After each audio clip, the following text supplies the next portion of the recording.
అందరికీ నమస్తే మంచిగున్న రానుల్లా ఇయాల్టి తీన్మార్ వార్తలు చూద్దామా అంతకన్నా ముందు హెడ్లైన్స్ పెద్దన్న సాయం చేయాలన్న సీఎం కాంగ్రెస్ కారు ఒక్కటే అన్న పీఎం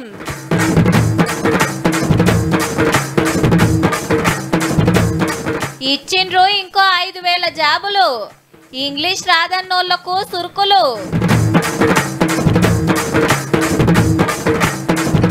మొదలు నలుగురికే ఎంపీ టికెట్లు పోటీ చేస్తారట సీనియర్ల వారసులు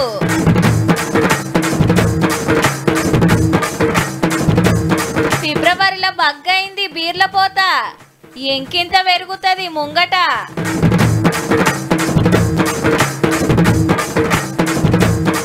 లగ్గం చేస్తుండ్రు రూపాయికే అందరికి కాదు దివ్యాంగులకే ఢిల్లీకి వెళ్ళి ప్రధాని వస్తుందంటే సీఎం గాలిమోట డిపోకు పోయి వెల్కమ్ చెప్పాలి డెవలప్మెంట్ పనుల కార్యంలో పాల్గొనాలి కానీ తెలంగాణ పబ్లిక్ షాన్ రోజుల సందిగ్గా దినం కోసం ఎదురు చూస్తున్నారుల్లా ఎందుకంటే మున్పు 4 మాటల మోడీ సార్ హైదరాబాద్ వస్తే కేసీఆర్ సార్ గెలవలేదు మీటింగ్కు పోలేదు ప్రధాని సార్ వస్తే అంతకంటే ముఖ్యమైన పనులు పెట్టుకునేది సర్కార్ మారినాక ఇలా రూల్ ప్రకారం ఎట్లెట్లా జరగాలనో గట్లనే జరిగింది మహారాష్ట్ర నాగపూర్ లో కార్యం మరుచుకొని హెలికాప్టర్ లో ఆదిలాబాద్ కు వచ్చిండు ప్రధాని sir governor madam CM Revanth Reddy sir welcome చెప్పిండ్రు ఇందిరా ప్రియదర్శిని స్టేడియం లో ఆదిలాబాద్ కెళ్లి మహారాష్ట్రకు పెద్ద సడకు అండర్ గ్రౌండ్ డ్రైనేజ్ లకు శంకుబండలు రామగుండంలో 800 మెగావాట్ల thermal power station railway station ల కరెంటు ఇట్లా 56,000 కోట్ల విలువ చేసే పనులు చాలు చేసిండు కాంగ్రెస్ సర్కార్ మోడీ సార్ తెలంగాణకు వచ్చుడు 41 ఏళ్ల తర్వాత ప్రధాని ఆదిలాబాద్ కు వచ్చుడు ఇదే మొదలు స్టేజ్ మీద ఇద్దరు పక్కపక్కకే ముచ్చట పెట్టిండ్రు కంటోన్మెంట్ లో స్కైవేల్ కడతానికి సెంటర్ హ్యాండ్ వాల్ ఉండే భూములు ఇచ్చినందుకు శనార్థులు చెప్పి తెలంగాణ డెవలప్మెంట్ కు పెద్దన్న లెక్క సాయం చేయాలని కోరిండు సీఎం సారు ప్రధాన మంత్రి का मतलब हमारे बड़े भाई के जो मदद रहे तो ही हर प्रदेश के मुख्यमंत्री उनके क्षेत्र में वो कुछ तरक्की कर सकता है పాత సర్కార్ పట్టించుకోక కరెంటు తయారు చేస్తూ వెనకబడ్డాము ఇప్పుడు అట్లా కాకుండా చూస్తాము అన్నాడు మున్పటోళ్ళ లెక్క సెంటర్ వాళ్ళతో కొట్లాటలు పెట్టుకోము డెవలప్మెంట్ కోసం కలుస్తాము రావాల్సినవి అడుగుతామని మూసీ డెవలప్మెంట్ కోసం సాయం చేయాలని కోరిండు We wanted to develop our Musi river all along with Hyderabad which is 55 kilometers is there which is we wanted to regenerate our Musi river all I need is your support అట్లనే 9 ఏటి కడతానికి మహారాష్ట్రతో ఉన్న పంచాయత్ దింపాలన్నాడు एक शब्द भी महाराष्ट्र सरकार को आप इशारा दिए तो हमारा 9 ఏటి प्रोजेक्ट यहीं पर हम बना के आदिलाबाद को कुछ कम 1.5 लाख एकड़ తెలంగాణ డెవలప్మెంట్ కు సెంటర్ తరపున పక్కా సపోర్ట్ ఉంటది అనుకొచ్చిండు ప్రధాని సారు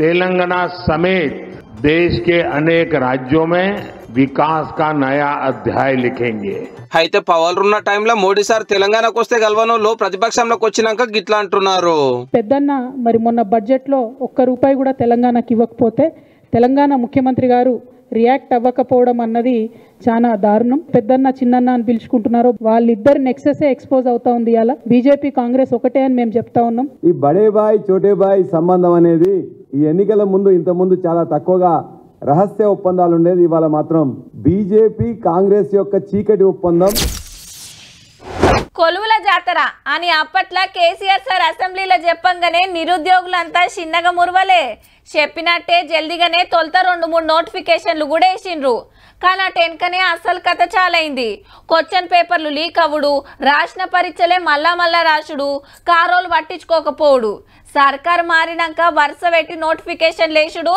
జాబులు ఇచ్చుడు నడుస్తుంది మరి ఇలా ఏం జరిగిందంటే లెక్చరర్లు గురుకుల టీచర్లు కానిస్టేబుల్లు మెడికల్ సిబ్బంది మొత్తం 5192 మందికి అపాయింట్మెంట్ లెటర్లు ఇచ్చిండు సీఎం సారు జాబులు ఇచ్చి నిరుద్యోగుల తిప్పలు తీరుస్తామని ఎల్బీ స్టేడియం గురించి గీ మాట అన్నాడు 3 నెలలలోనే 30,000 ఉద్యోగాల నియామక పత్రాలు ఈ వేదిక మీద నుంచే ఈ ఎల్బీ స్టేడియం శాశ్వతంగా లిఖించడం జరుగుతుందని చెప్పి నేను విశ్వసిస్తున్నా సీఎం కి ఇంగ్లీష్ మాట్లాడు రాదని కారోళ్ళు ఎడ్డిస్తున్నారు కదా నేను కూడా ప్రభుత్వ పాఠశాలల్ని చదువుకొని వచ్చిన ఎక్కడ కార్పొరేట్ స్కూళ్ళలో చదువుకున్నాను కాదు కొంతమంది అప్పుడప్పుడు గుంటూరు గుడివాడలు చదువుకొచ్చిన వాళ్ళు ముఖ్యమంత్రి గారికి ఇంగ్లీష్ రాదని అవహేళన చేస్తుంటారు చైనా జపాన్ జర్మనీ ఈ దేశాలలో ఎవరికి ఇంగ్లీష్ రాదు కానీ ప్రపంచంతోనే పోటీ పడిన అభివృద్ధిని కారు సర్కార్ల బళ్ళు మూసేసి పేదోళ్లకు చదువులు దూరం చేసిండ్రు అనికరమైండు. బర్రెలను కాసుకున్న వాళ్ళు బర్రెలనే కాసుకోవాలి, గొర్రెలు పెంచుకున్నవాడు గొర్రెలనే కాసుకోవాలి, చేపలు పట్టుకునేటోడు చేపలే పట్టుకోవాలి, చెప్పులు కుట్టుకునేటోడు చెప్పులే కుట్టుకోవాలనే పథకాలు తీసుకొచ్చే ప్రయత్నం చేసింది. నిరుద్యోగులను పాత గవర్నమెంట్ ఎంత తిప్పల పెట్టిందో చెప్పుకుంటా గీ మాట అన్నాడు. వాళ్ళ పెంపుడు కుక్కకు జ్వరం వస్తే డాక్టర్ చూడలేదని ఆ వెటర్నరీ డాక్టర్ల మీద కేసులు పెట్టారు. మరి వాళ్ళ ఉద్యోగాలు రాక వందలాది మంది విద్యార్థులు ఆత్మహత్యలు చేసుకుంటుంటే వాళ్ళను ఊరేయాలనా లేదా మీరు ఒక్కసారి ఆలోచన చేయండి. పార్లమెంట్ ఓట్లు రాబోతున్నాయి కదా, గడీలలో బందీ అయిన ప్రభుత్వాన్ని గడీలు బద్దలు కొట్టి గ్రామాలకు తీసుకొచ్చినమా లేదా? ఈ 3 నెలల పరిపాలనను నేను అంచనా వేసుకొని రేపు భవిష్యత్తులో తీర్పు ఇవ్వమని నేను అడుగుతున్నా.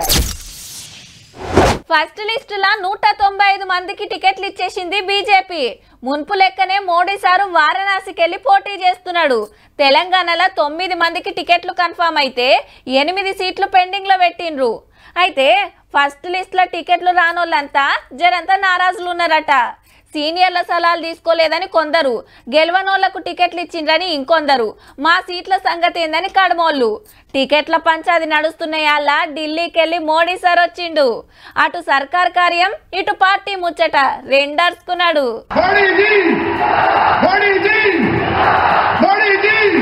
పబ్లిక్ మీటింగ్ లో డెవలప్మెంట్ ముచ్చట్లు, పార్టీ మీటింగ్ లో రాజకీయాలు. తెలుగులో తెలంగాణ కుటుంబానికి నమస్తే చెప్పి ఇది ఎన్నికల సభ కాదు అభివృద్ధి సభ అనుకుంటేనే మళ్ళొకపారి బీజేపీ సర్కార్ రావాలి, పార్లమెంట్ 400 సీట్లు గెలిపియాలని కోరిండు ప్రధాని సారు. 400 తట్టాలి,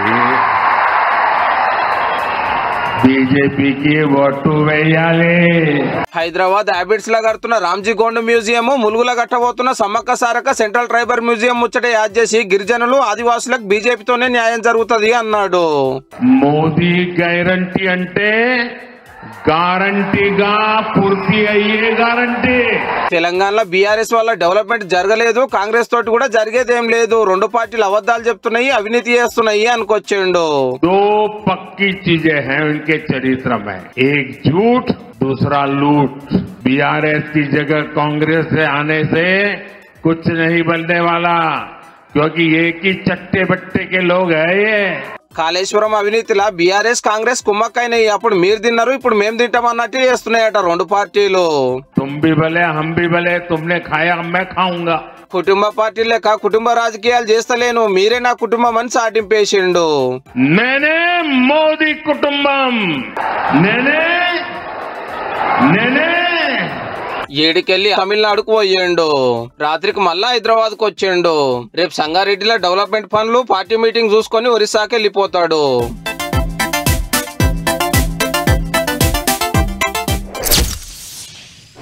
హే 100 సీట్లు పక్కా గెలుస్తాం, తగ్గితే 5 తగ్గొచ్చు, పెరిగితే ఇంకో 5 పెరగొచ్చు. ఇగో అసెంబ్లీ ఓట్ల ముంగట పాత సీఎం కేసీఆర్ సార్ కంచెల్లి పార్టీ లీడర్ల దాకా అందరిది ఇదే మాట. 2 మాటల పవర్లకు వచ్చినాం, 3ోసారి కేసీఆర్ సారే సీఎం అవుతాడని బగ్గనే చెప్పేటోళ్ళు. అయితే ఓట్లకు 15 రోజుల ముంగట అస్సలు ముచ్చట తెలిసిందట ఈ తాపకు ఓడిపోతున్నామని. అప్పటికప్పుడు సిట్టింగ్లను మార్వలేము, ఓట్లకు పోయినామని కేసీఆర్ సార్ చెప్పిన ముచ్చట. అసెంబ్లీ కథ అట్లుంటే ఇక పార్లమెంట్ ముచ్చట గిట్లుంది. ఫస్ట్ లిస్ట్ లో 4 ఎంపీ టికెట్లు ఇచ్చిండు కేసీఆర్ సారు. కరీంనగర్ వినోద్, పెద్దపల్లి కొప్పుల ఈశ్వరు, ఖమ్మం నాగనాగేశ్వరరావు సార్లకు ఓకే అయితే మైబాద్ టికెట్ సిట్టింగ్ ఎంపీ మాలోత్ కవితకు వచ్చింది. నిన్న ఇవాళ గులాబీ భవన్ లో పార్టీ లీడర్లతో మీటింగ్ పెట్టి 17కు 4 ఫైనల్ చేసిండు. కానీ అసెంబ్లీ ఓట్లకు పోయేటప్పుడు ఒకటే పారి 115 సీట్లకు అభ్యర్థులను ప్రకటించిన సారు పార్లమెంట్ లో వెనక పట్టు పట్టిండు. అప్పటికి ఇప్పటికి సీన్ ఉల్టా అయ్యింది. మరి అప్పుడు 9 మంది తప్ప కర్మోళ్ళందరికీ సిట్టింగ్ లకే టికెట్లు ఇచ్చిండు. కానీ ఎంపీ టికెట్లు వంచుతామన్నా తీసుకునేటోళ్ళు లేరు. 3 సిట్టింగ్ ఎంపీలు బీజేపీ కాంగ్రెస్ లకు జంప్ అయ్యి 1 సిట్టింగ్ ఎంపీ అసెంబ్లీకి వచ్చే. కడమోళ్ళు సీనియర్లు కూడా పోటీకి వెనక ముందు ఆడుతున్నారట. గీసొంటి టైంలో పార్లమెంట్ ఫైటింగ్ కు పోతే ఎట్లుంటదో అని సై అంటలేరట. పోటీకి సీనియర్లు సై అనకపోయే వరకు వాళ్ళ కొడుకులు బిడ్డలను ఎంపీ ఓట్లకు దింపే పనులు ఉన్నారట. సికింద్రాబాద్ లో తలసాని కొడుకు సాయి కిరణ్, మల్కాజ్గిరి లో సబితక్క కొడుకు కార్తిక్ రెడ్డి, వరంగల్ లో కడియం సార్ కూతురు కావ్య, నల్గొండలో గుత్తా సుఖేందర్ రెడ్డి సార్ కొడుకు అమిత్ రెడ్డి, జైరాబాద్ లో పోచారం సార్ కొడుకు భాస్కర్ రెడ్డి, చేవెళ్లనేమో కార్యక్రమ టీడీపీ పాత అధ్యక్షుడు కాసాని సార్ కొడుకు వీరేష్ కు టికెట్లు ఇచ్చే ఛాన్స్ ఉందని బీఆర్ఎస్ లో బగ్గా ప్రచారం అవుతుంది. చూడాలి మరి ఎట్లెట్లా చేస్తారో.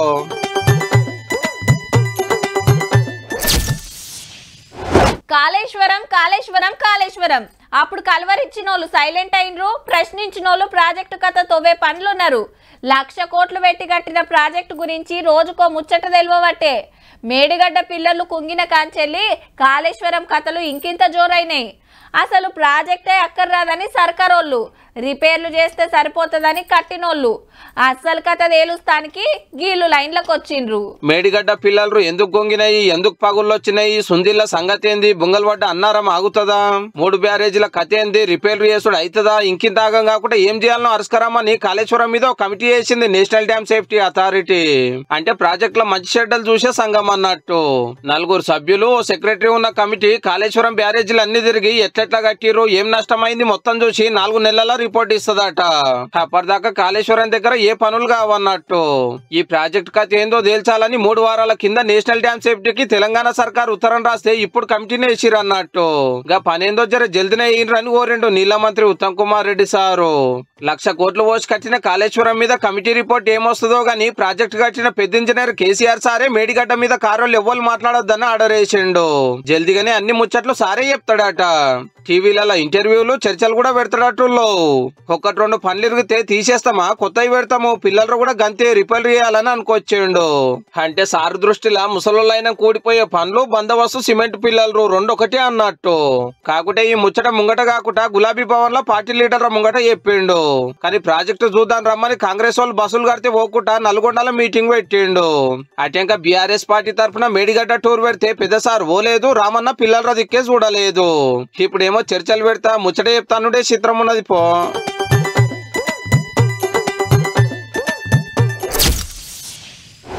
ఇంత ఎండలు ముదురుతున్నాయిలో ఇప్పటికే ఊకూకే దూపైతుంది. ఫ్రిడ్జ్ల నీళ్లు తాగితే దూపు అస్సలు ఆడతలేదు.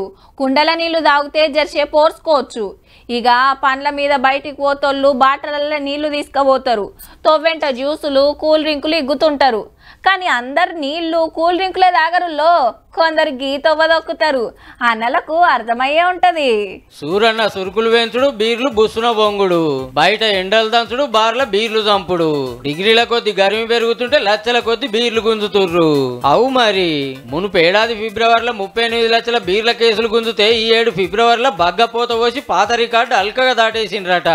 43 లక్షల బీర్ ఉంది. బీర్ వచ్చేసి 5 లక్షలు పెరిగింది. లెక్కకైతే ఫిబ్రవరి నెల ఆఖరి దాకా జరంత సలే ఉంటది. కానీ తాపకు సలే ఎల్లమే వెళ్ళిపోయింది, ఎండ దబ్బు నూరుకొచ్చింది. హీగేముంది, దూపైందంటే బీర్ల దిక్కే చూస్తున్నారట చాలా మంది. పొద్దంతా పనిచేసుడు, పొద్దుముక గుంజుడు. పెళ్లిళ్ళ సీజన్ చాలా ఊర్ల పొంట దావతులు జోరుగా అవుతుండే. మొన్నటి మేడారం జాతర సుత కలిసి వచ్చే వరకు బగ్గనే తాగిండ్రు అన్నట్టు. మార్చి నెల ఇప్పుడే శురువయ్యే అసలు ఎండలు ముంగట్నే ఉండే. ఇప్పుడే గీతగానం గుంజితే రేపు ఇంకెట్లుంటదో. 50 లక్షల కేసులు మార్చిలో వస్తుంది. ఏప్రిల్లో 55 నుంచి 60 లక్షలు రావచ్చు. మే నెలలో 65 లక్షల కేసులు దాగుడు పక్కా. ఎండలు ఎక్కువ కొడుతున్న రంగారెడ్డి, హైదరాబాద్, నల్గొండ, కరీంనగర్, వరంగల్ లో బీర్ల పోత గట్టిగానే ఉన్నదట. సరిపోను సప్లై చేస్తానికి బీర్ల కంపెనీలు సుత గట్టిగానే కష్టపడుతున్నాయి. 6 బీర్ల కంపెనీలు కలిసి నెలకు 70 లక్షల బీర్ల కేసులు తయారు చేస్తాయట. అడిగినోళ్లకు లేదు కాదని కూడా సప్లై చేస్తారు కాబట్టి ఎండల పేరు మీద తాగుడు కాదు, బీర్లతోని తానం చేస్తట్టే ఉన్నారు పో.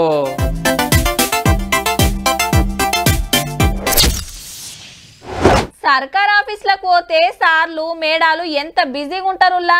సార్, మేడం అని మొత్తుకోంగా చూసి ఏంది ఈడ పనులు నాకు ఆనొస్తలేదా, జరసేపు కూసోరాదు, ఒకటే మొత్తుకుంటున్నావు అని కసురుకుంటారు. జరసేపు ఆగినాక మళ్ళా పోతే ఇటీ ఇంట్లో ఆ కాగితాలు లేవు, ఈ కాగితాలు లేవని వెనుకకు పంపుతారు. వాళ్ళు తిరుగుతూనే ఉంటారు, వీళ్ళు తిప్పుతూనే ఉంటారు. అందరు అట్లనే ఉండరు, కానీ కొందరు గిట్ల సుతా ఉంటారు. కడప కాటన్ చీరలు ఏడ దొరుకుతాయో చెప్పవా ప్లీజ్ అని గూగుల్ అమ్మను మేడం బతిమలాడుతుంటే కొత్త వీడియోలు ఏమొచ్చినాయా చూద్దామని సార్ యూట్యూబ్ లో లెంకుతుండు. ఇటు ఇల్లు చాటింగ్లు, అటాలు కాలింగు. సార్లు అదే పని, మేడాలు అదే పని.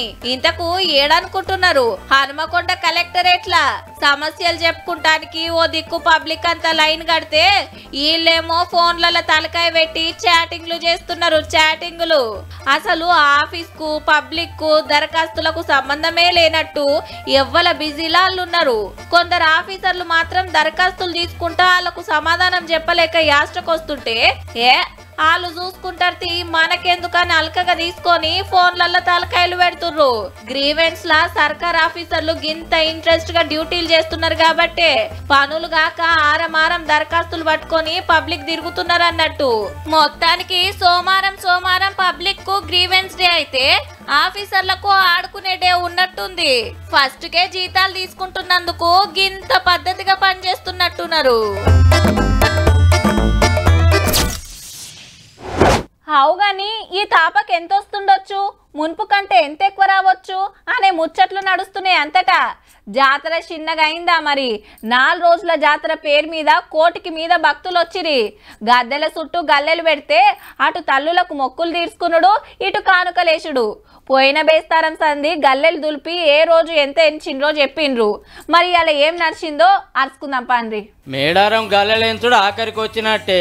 మొత్తం 535 గల్లెలు పెడితే 500కు మీదనే ఎంచుడు ఒడిచింది.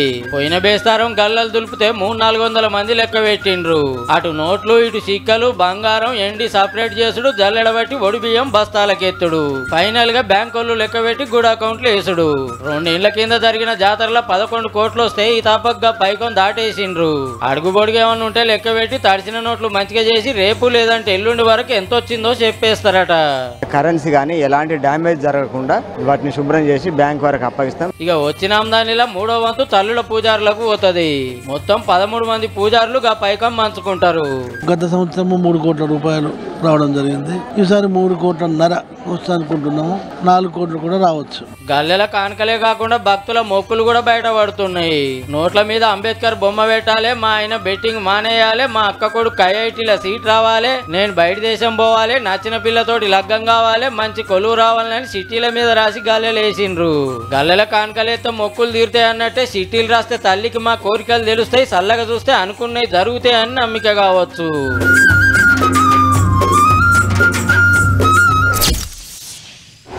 రూపాయికి ఏమొస్తాయో టక్కున చెప్పుండ్రుల్లా. ఏంది రూపాయా? చిన్న పోరగానికి ఇస్తే కిందికి మీదకి చూస్తాడు, కోపం వస్తే ఈసిరి కొడతాడు అవతల. రూపాయి విలువ ఎన్నడో తగ్గిపోయింది మరి. దుఃఖం పోతే ఓ బుడ్డ చాక్లెట్ వస్తుంది గంతే. ఆఖరికి అగ్గిపెట్టె కూడా 2 రూపాయలాయే.